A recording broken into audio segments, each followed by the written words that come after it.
देख रहे हैं नेटवर्क 33 राजकुमार के साथ। तो चलिए बढ़ते हैं आज की कहानी की ओर। उस रात पता नहीं कैसे हाईवे के डिवाइडर से टकराते हुए मेरी कार हवा में उछल गई और गाड़ी के नीचे आते ही मेरी आंखों के सामने अंधेरा छा गया। फिर जब मुझे होश आया तो मैं हाईवे के किनारे पड़ा हुआ था और गाड़ी कुछ दूरी पर उल्टी पड़ी हुई थी।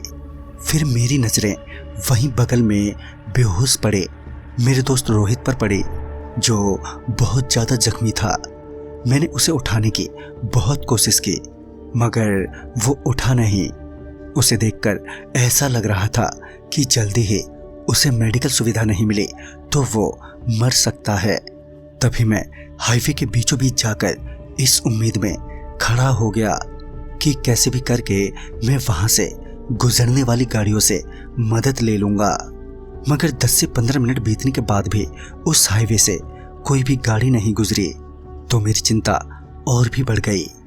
अब मुझे जल्दी से जल्दी कोई उपाय सोचना था, मगर क्या ये उस वक्त मेरी समझ नहीं आ रहा था।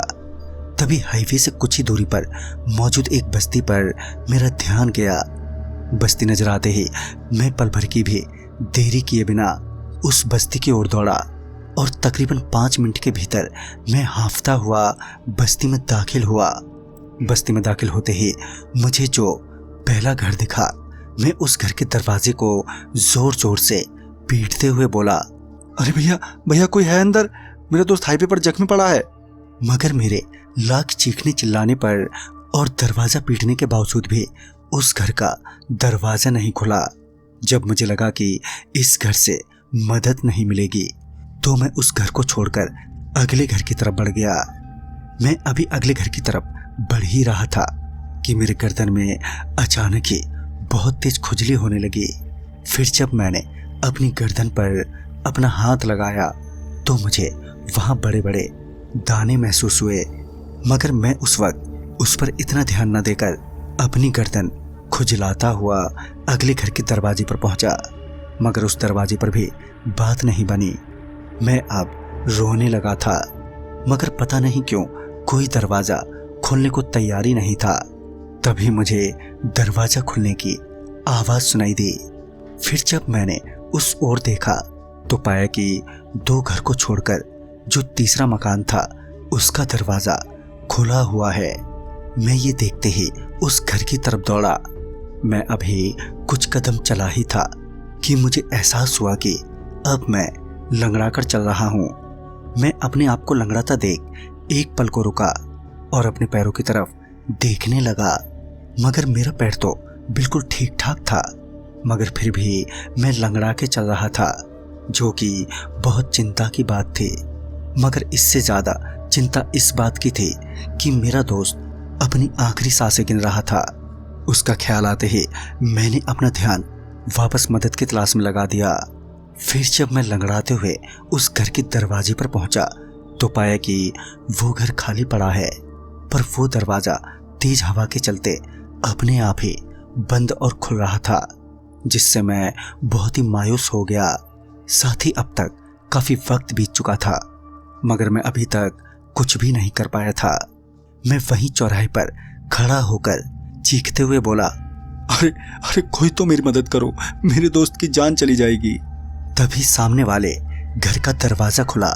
उस घर के दरवाजे पर कोई खड़ा हुआ था, जिसे देखते ही मैं उसके पास जाकर बोला, सर हमारी गाड़ी हाईवे पर पलट गई है और मेरा दोस्त वहीं बेहोश पड़ा है, मेरी मदद कीजिए।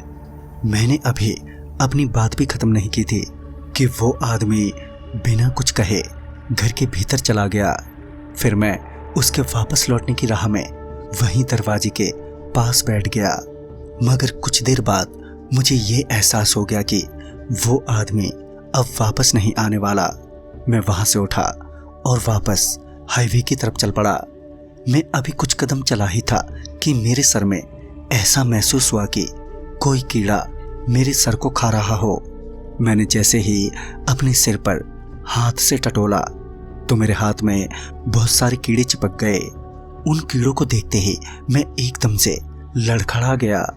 मुझे समझ में नहीं आ रहा था कि ये सब हो क्या रहा है मेरे साथ। मैं किसी तरह उस बस्ती से जल्द निकल जाना चाहता था, मगर लंगड़ाने और खुजली के कारण मेरी चलने की रफ्तार बहुत ही कम हो गई थी।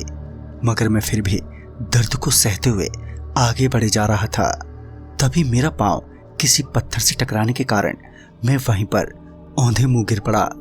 गिरने के बाद जब मैंने वापस उठने की कोशिश की तो पाया कि मेरी एक आंख के आगे सिर्फ लाल रंग का धब्बा नजर आ रहा है।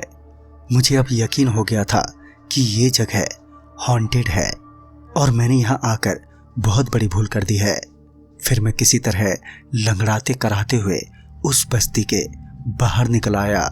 मगर बस्ती के बाहर निकलते ही मैं एकदम से नीचे जमीन पर फिर एक बार गिर गया और इस बार गिरने के बाद मैं उठ नहीं पाया, क्योंकि अब मेरे आधे शरीर ने काम करना बंद कर दिया था। साथ ही मेरा दर्द अब बर्दाश्त से बाहर हो रहा था। मेरी सांसें अब कभी भी टूट सकती थी कि तभी कोई मुझे मेरे पैरों से खींचते हुए बस्ती के अंदर ले जाने लगा। मैं चाहकर भी कुछ नहीं कर सकता था। इसी बीच मेरी आंखें बंद हो गईं, मगर मुझे सुनाई दे रहा था। मुझे खींचकर वो आदमी किसी घर में ले गया जहां पर बहुत भीड़ थी, साथ ही बहुत गंदी दुर्गंध भी। आसपास हड्डियां ही हड्डियां महसूस हो रही थी। मैं अपनी आंख खोलने की पूरी कोशिश कर रहा था, मगर आंखें खुल ही नहीं पा रही थी।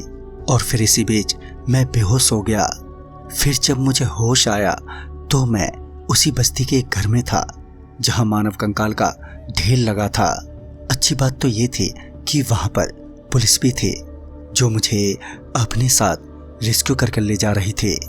अस्पताल पहुंचने के बाद मेरे इलाज में 3 महीने लगे और मेरा दोस्त भी बच गया था। उस रात मेरी भी ये दुर्गति नहीं होती अगर मैं उस बस्ती में नहीं गया होता। दरअसल वो बस्ती अब भूतों की बस्ती बन चुकी है। कहते हैं कि बहुत पहले उस बस्ती के ही खेटा नाम के आदमी, जिसे कहीं से ये पता चल गया था कि उस बस्ती के एक घर के आंगन में खजाना गड़ा हुआ है। फिर क्या खेटा कुछ और लोगों के साथ उस घर में दाखिल हुआ। वो घर पहले से ही वीरान था, इसलिए खेटा को खुदाई करने में किसी तरह की दिक्कत नहीं हुई। रात ढलने से पहले ही खेटा ने अपने साथियों के साथ उस घर का आंगन खोद दिया और खेटा को वो खजाना भी हाथ लग गया। मगर खजाना इतना ज्यादा था कि वो उसे वहां से एक बार में नहीं ले जा सकता था। उसे इस काम में कई दिन लगते, लिहाजन खेटा हर रात चोरी छुपे उस घर से खजाने को दूसरी जगह ले जाने लगा। मगर जल्दी ही इस बात की भनक बाकी लोगों को भी लग गई और सारे के सारे खजाने की चाह में उस घर पर पहुंच गए। मगर खेटा अपना खजाना किसी को देने को तैयार नहीं था। उसने बहुत विरोध किया, मगर लालची भीड़ ने उसकी एक ना सुनी और खेटा को वहीं मारकर गाड़ दिया। कहते हैं कि मरते वक्त खेटा ने कहा था कि जो भी खजाने को हाथ लगाएगा वो उन सभी को बहुत बुरी मौत देगा। आखिरकार खजाने को बस्ती वालों ने आपस में बांट लिया। जिसको जो हाथ लगा वो चलता बना, मगर वो सभी उस लूटे खजाने का लाभ उठा पाते कि अगली रात ही हर घर में एक मौत हो गई। किसी के पूरे चेहरे पर बड़े बड़े फोड़े तो किसी के माथे में कीड़े हो गए थे। कुछ ही दिनों में लगभग आधी से ज्यादा बस्ती मौत की नींद सो गई। बाकी के बचे लोगों ने अपनी जान बचाने के लिए वो बस्ती छोड़ दी, मगर जो उन घरों में मरे वो आज भी उन्हीं घरों में रहते हैं। साथ ही अब उस बस्ती में जाना सख्त मना है। कहते हैं कि जो भी उस बस्ती में जाता है उसे वो सारी बीमारियां और वही दर्द झेलना पड़ता है जो उन लोगों ने झेला था।